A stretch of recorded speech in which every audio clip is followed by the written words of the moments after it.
परभणी येथील सोमनाथ सूर्यवंशी यांच्या पोलीस कोठडीतील मृत्यू प्रकरणाशी संबंधित खून खटल्यावर आज मुंबई उच्च न्यायालयाच्या औरंगाबाद खंडपीठात सुनावणी होणार होती।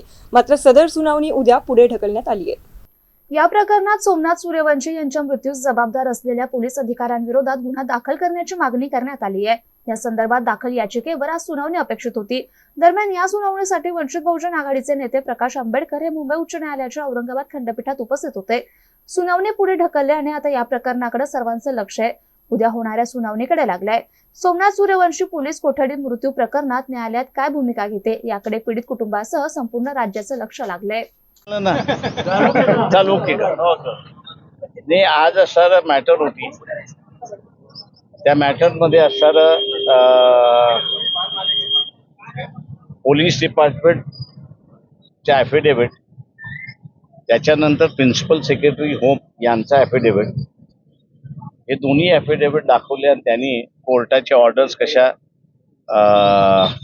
पाळलेल्या नाहीत आणि त्यांना पाळायचं नाही अशी असणारी परिस्थिती आहे।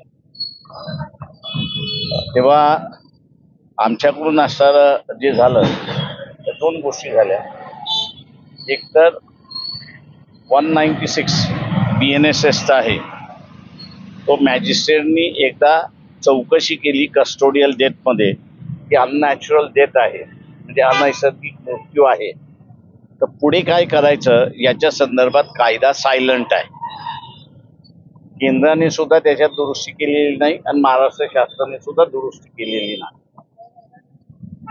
तेव्हा कोर्टाला आम्ही असताना म्हणालो की आपण ज्यांना बोलवतोय त्यांना पॉलिसी निर्णय करण्याचा अधिकार नाही, तर जी काही पॉलिसी केल्या जाते ती पॉलिसी अंमलबजावणी करण्याचा त्यांना अधिकार आहे।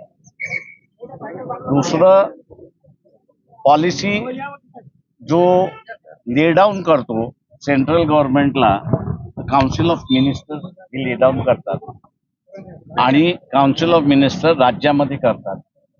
त्याच्यामुळे हा प्रश्न निकालीच काढायचा असेल तर दोन जण निकाली काढू शकतात। एक तर कोर्ट स्वतःहून कायद्यामधल्या ज्या त्रुटी आहेत त्या भरून काढू शकतात, त्यांना लेजिस्लेटिव्ह अधिकार आहे अशी परिस्थिती आहे।